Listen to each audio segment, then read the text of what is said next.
Yes, this is me, Collar. Just make sure I'm done there. Yep. Hi guys. Greetings to you. I'm gonna let the algorithms kind of tell people that I'm here.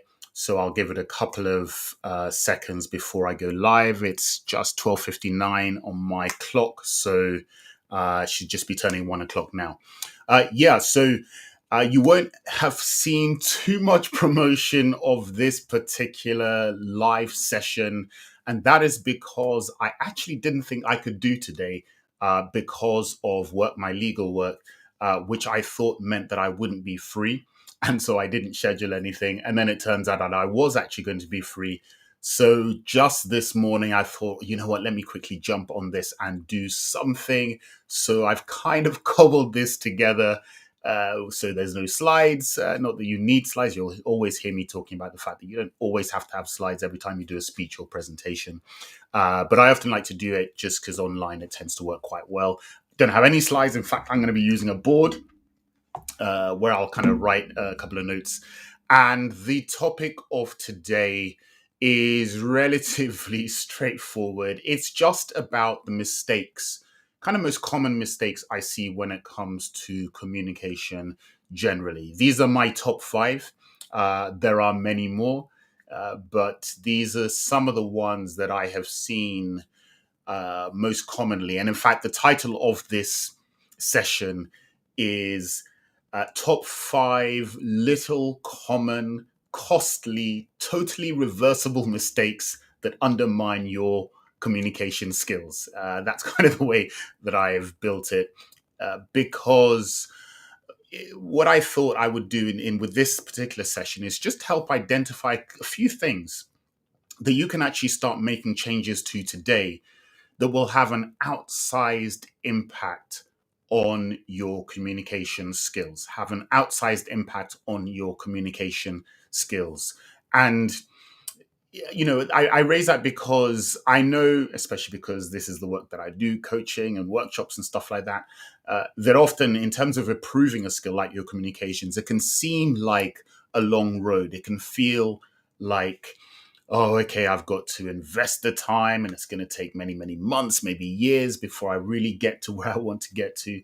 And actually, what I think that you can do if you're not ready to take that journey yet is actually to start focusing on just tweaking things. So just clearing out some little mistakes that you may well be making. You may be making all of these five, you may be making none of them, you may be making some of them. But just kind of tweak and clear out some mistakes. And that's why I say the totally reversible ones that actually have a pretty big impact if you commit to it. So I'm going to take you through my top five of those using my trusty board just to help you identify what they are and then give you a couple of things to think about in terms of dealing with them. So, I know, as I say, a lot of you will probably be watching this on the replay because I did not promote this at all, except for about an hour before. But still kind of useful if you can comment in the chat, do comment so I know you're there, or you can even comment on the replay if you have any questions, and I'll always answer them anyway. So, without further ado, in this session on top five little common, costly, totally reversible mistakes that are undermining your communication skills. That's quite a mouthful. Here is my number one. Who is that? Chandrasekhar. That is a terrible pronunciation, I am sure, but nice to have you on. Thank you, man, for just a note saying hi. Okay, so mistake number one. Mistake number one. I'm going to write this on my trusty board. Mistake number one is preamble. Preamble. Mistake number one is preamble. Now, what do I mean by preamble? And it's this. So often, the reason other people second guess you, which means they don't necessarily buy into what you are saying, is because you second guess yourself. You don't present yourself as though you believe in what you are saying. And a big part of communication actually is communicating authentically and confidently so that other people kind of buy into what you are saying, how you are saying it, and go with what you are suggesting or communicating. But the biggest or simplest way to undermine that is too much preamble. Now, what do I mean by preamble? So, preamble means things like, let's say you have a speech to give, and the first thing you say isn't, I'm going to talk to you about X, Y, and Z, or whatever it is, or starting with a great story. But hi, everybody. I really wasn't expecting to have to speak today. I'm not that great at public speaking, but I'm hoping that I can share something with you that has some value. And then you actually start. Preamble is you're in a meeting, and instead of just suggesting the idea that you have, which you actually believe in, what you say is things like, I don't really know if this is going to land, or I don't even know if this is going to make any sense, but, and then you say what you want to say. That is preamble.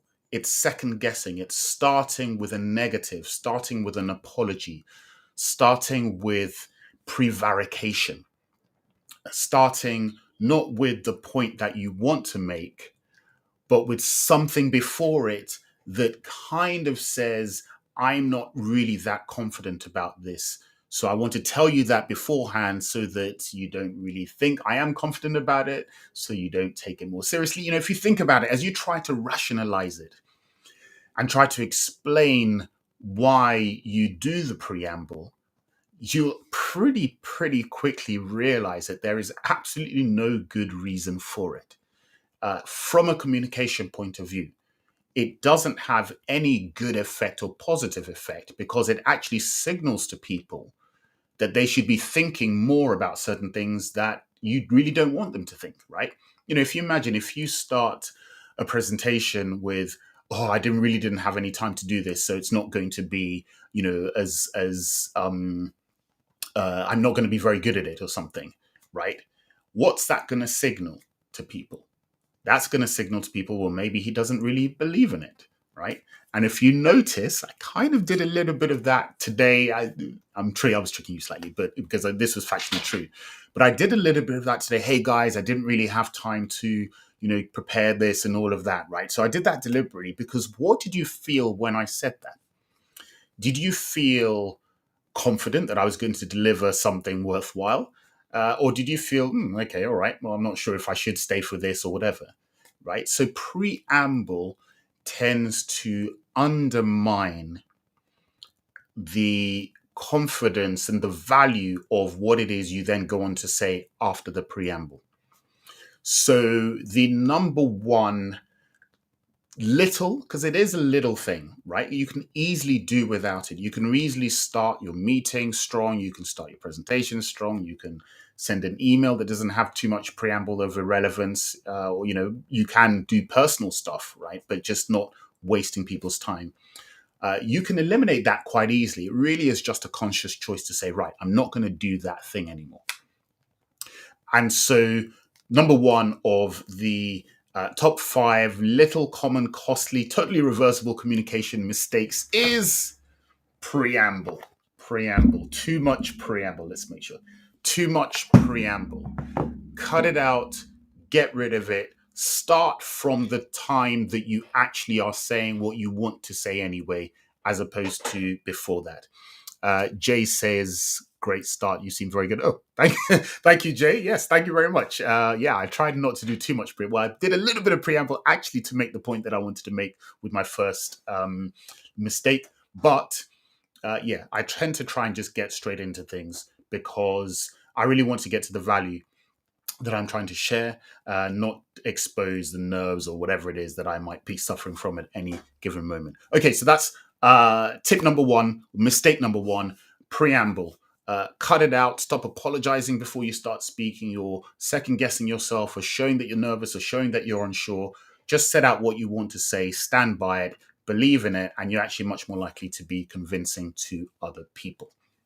Okay, that's number 1. So number 2 is right on down on my trusty board.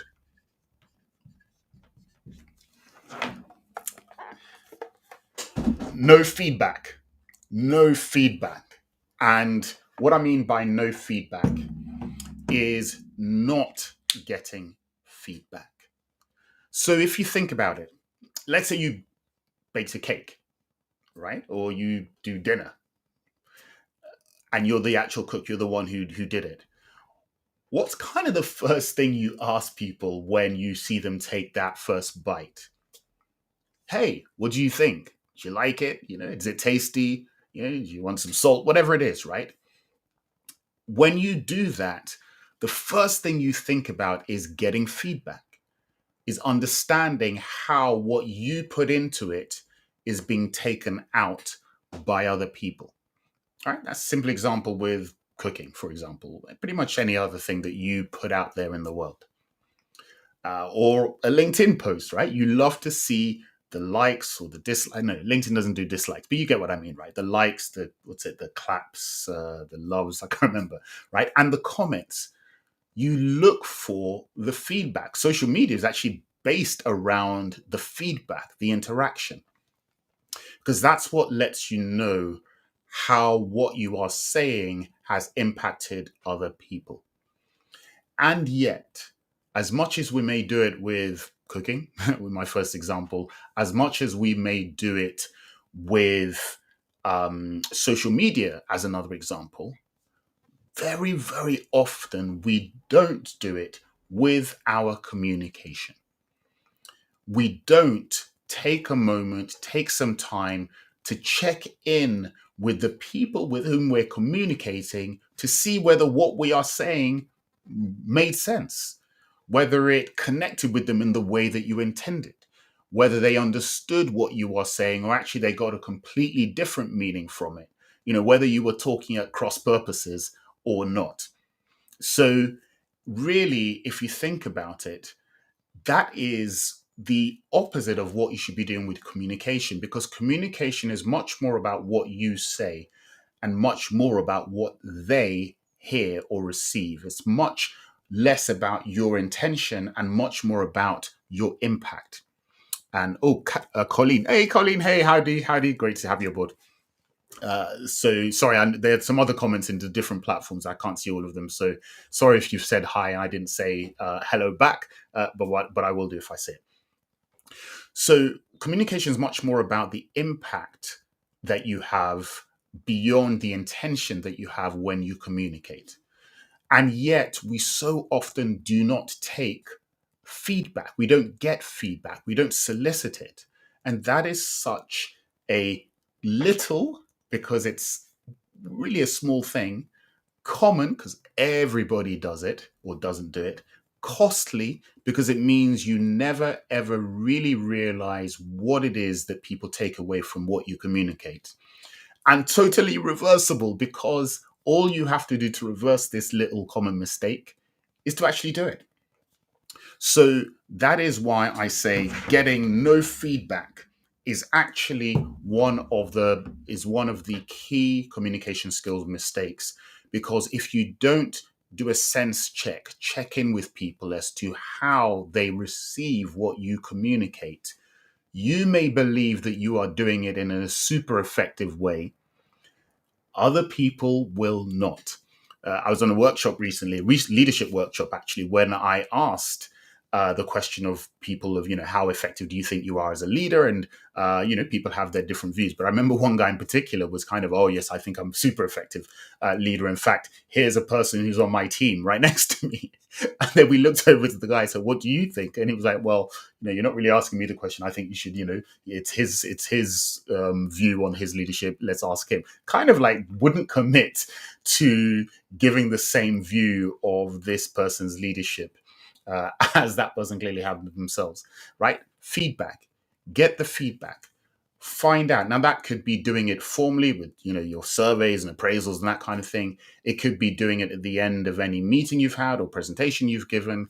It could be just a quiet word in the corridor with a trusted friend. It doesn't really matter. It's more about the principle of constantly reinforcing your communication with getting feedback from other people so that you understand how it is what you are saying is actually impacting other people. It's such a crucial and critical thing to do, so often not done at all. I mean, if you're watching this now, you should probably ask yourself, when is the last time that I actually took and asked for feedback from somebody else about the way I had communicated? Whether it's in the moment, whether it's later, it doesn't matter. In fact, one thing that I do with all of my coaching clients actually is we kind of first start off looking at, okay, how do you communicate? What are the challenges you have? What are your strengths? What are your weaknesses? And then one thing they all have to do after that is I actually created a simple survey form that they have to send out to everybody that they know and ask them to give them feedback on their communication skills, kind of different elements of communication that we cover in my coaching program. And I asked them to make sure they send it out far and wide and start to get the feedback from people as to how they see them as communicators. How do they see them when they're doing presentations or negotiating or writing, whatever it is, right? Because it's only when you start to understand how other people receive what you put out there that you'll be able to understand how effective you are and start to be able to tailor what you're saying to what actually makes an impact on the other person and connects with them. So not getting feedback is my number two. I actually quite enjoy this board. In a way, it's much easier than having slides. So you never know. You may see this board make a reappearance at some later stage. Okay, so let's go on to little common, costly, totally reversible communication mistake number three, which is, as I write, no eye contact. No eye contact. Now, you'll have heard me say quite often that the kind of highest form of communication is connection. That's achieving a connection with other people, because once you're in that zone, they're really just going to buy into what you say far, far easier, going to be less prone to contradict you or disagree with you, more willing to follow the path that you lay out or be persuaded by you. So with your connection, you're always trying to achieve, with your communication, you're always trying to achieve a connection. And one of the most effective ways of achieving a connection is great eye contact. Great eye contact. But so often it really just isn't done. And it's actually a very little thing in terms of, you say eye contact. Okay, we all know where our eyes are. I have eyes, you have eyes. We're going to look at each other and make that contact. Right? So it's actually a very little thing, but it's not little or simple isn't the same as easy, right? Because so often you can find something that you know what it is to do, but actually like how to do it. But with eye contact, actually, you really can achieve that quite easily, because it's just a question of making a point to be sure to make eye contact with the people you're communicating with. Eyes are the windows to the soul and all of that. It's how you hold people's attention. It's how you make sure they're engaged with you. It's also how you can get a sense of how they are reacting to what you are saying, because you can tell a huge amount from the eyes. So not making eye contact or making bad eye contact is a real problem. Now, when I talk about eye contact, what I actually mean is eye connection. And that means it's not just a question of looking up fleetingly, catching the person's eye for a split second and looking away, because you're not really making a connection with that. So when I talk about eye contact, I'm talking about making sure that you look into someone's eyes long enough that there's a moment between you where you realize, yeah, we're both entirely engaged in this thing. Then you can look away or whatever it is and then look back, right? So you're not trying to stare the other person out. My son does this all the time. I see you, Dad. You're not trying to do that. But what you're trying to do is to make sure that you guys have a connection, because then your communication is going to be so much more effective.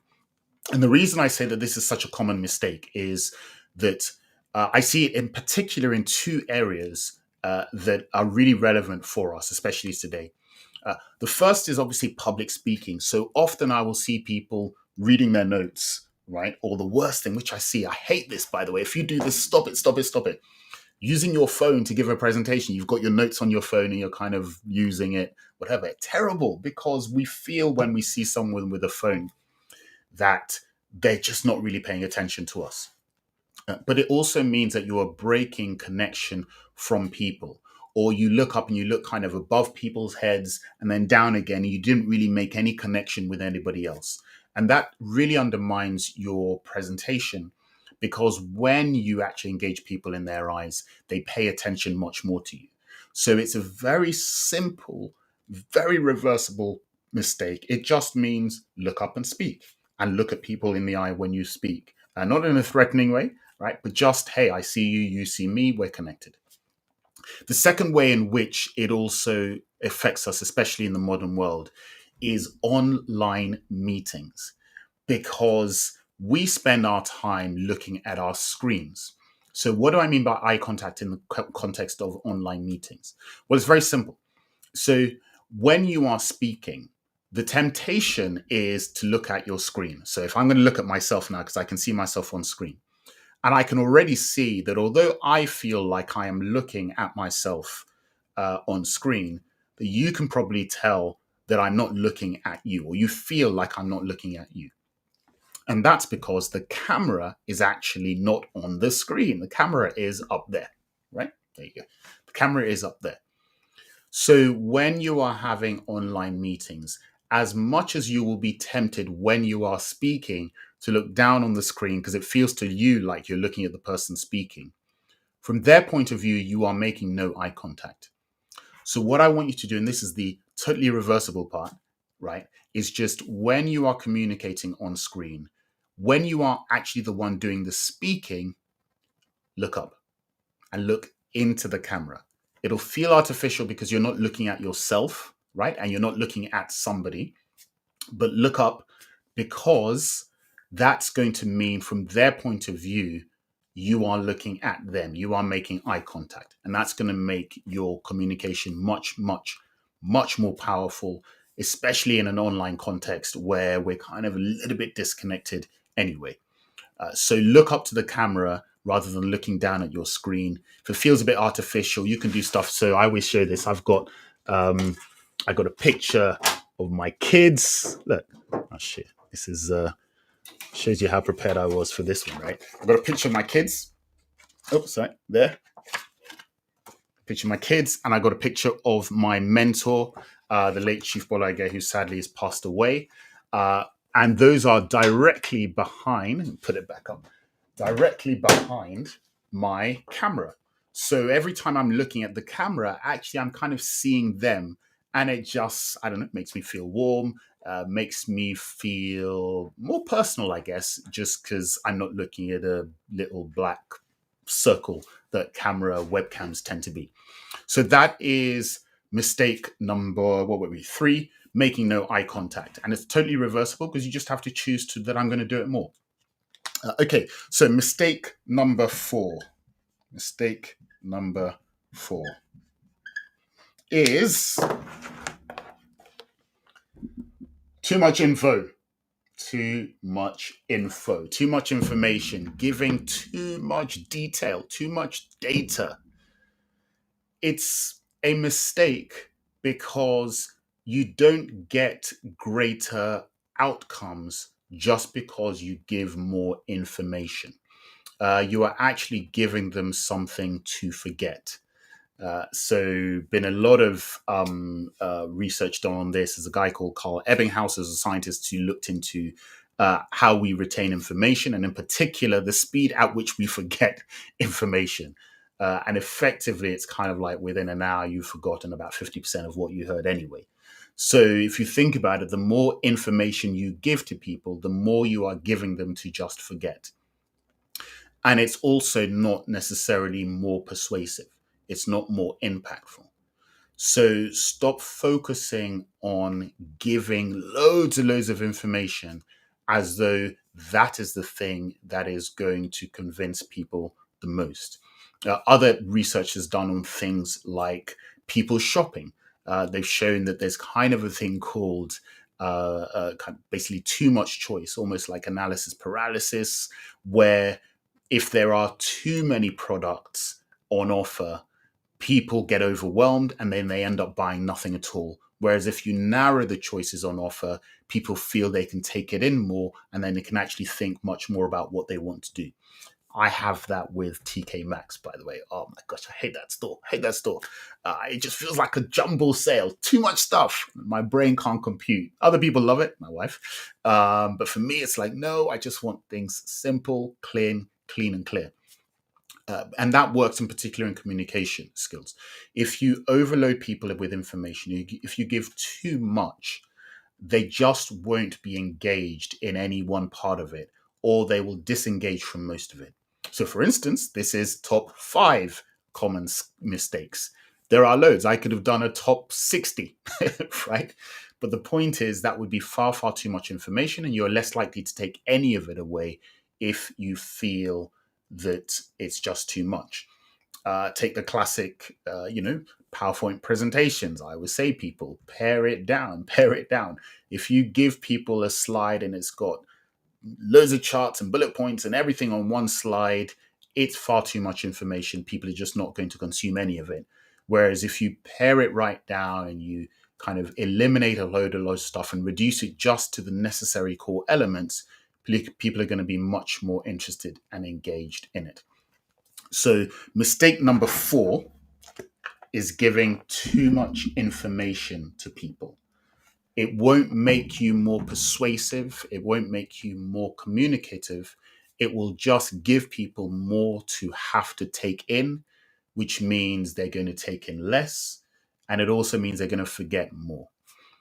Rather, what you want to figure and focus in on is what is the most valuable information that I can share in order to achieve the outcome that I want, right? So, yes, I might be able to take 100 things, but probably to say 100 things, but probably 10 of them are the most important or the most impactful. So I'm going to focus and laser in on those 10 or those 5 or that one. I do a lot of training with people on giving their elevator pitches, which is kind of your entire marketing or sales pitch or whatever it is you're trying to persuade people condensed down into just 1 minute. And you'd be astonished at how impactful it is for people to have to do that, because it forces you to be laser focused on your true message. And that means other people are going to get it. So that is mistake number 4. I don't know, it feels like I lost some light here, but let's carry on. That's mistake number 4. Mistake number 5 is